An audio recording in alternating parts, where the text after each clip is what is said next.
Ang mga nakuha nating lobster diretso na sa kusina.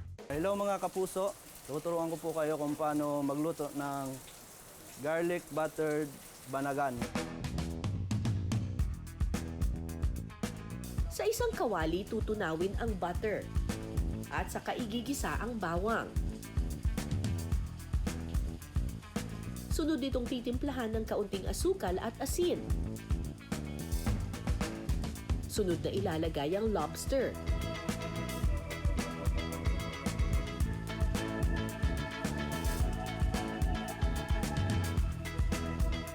Mga kapuso, luto na ang garlic butter banagan.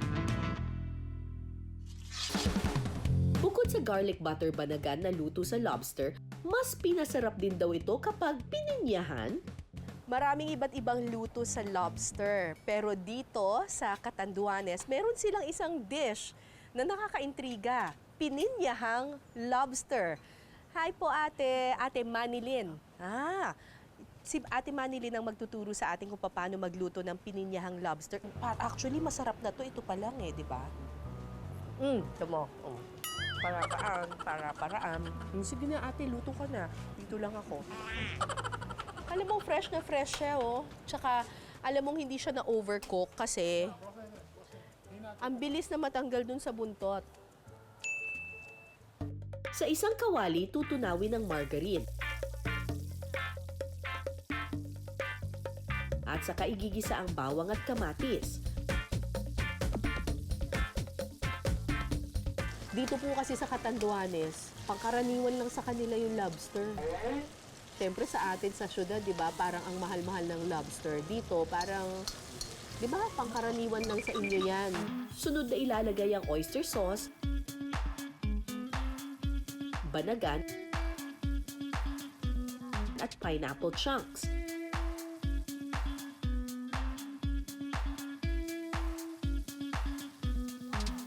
Lagyan ito ng soda at saka pakuluin. Pagkatapos po, ilalagay ko na po itong sili. Sili, okay. First time ko makakakain ng ganito Kakaiba to Mga kapuso, luto na ang pininyahang banagan. Naintriga rin ba kayo sa lasa? Tikman na natin yan. Alright, tikman na natin itong mga lobster na niluto nila. Ito muna, buttered lobster. Wow! Ang bilis matanggal,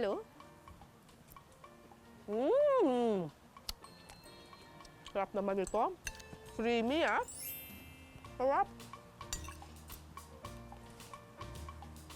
Very good. Tikman naman natin itong niluto ni Ate Manilin. Pininyahang lobster. In-expect ko na matamis siya. Hindi naman. Sarap. Very subtle lang yung lasa niya. Masarap itong timpla ni ate, In fairness, bagay pala yung pinya. Parang may pagka-sweet and sour yung peg niya.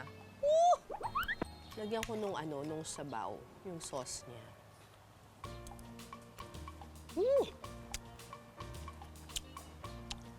Sarap! Kung nagsasawa na kayo sa buttered garlic, pwede niyo subukan to. Yung alat niya nababalansin ng tamis. Sarap!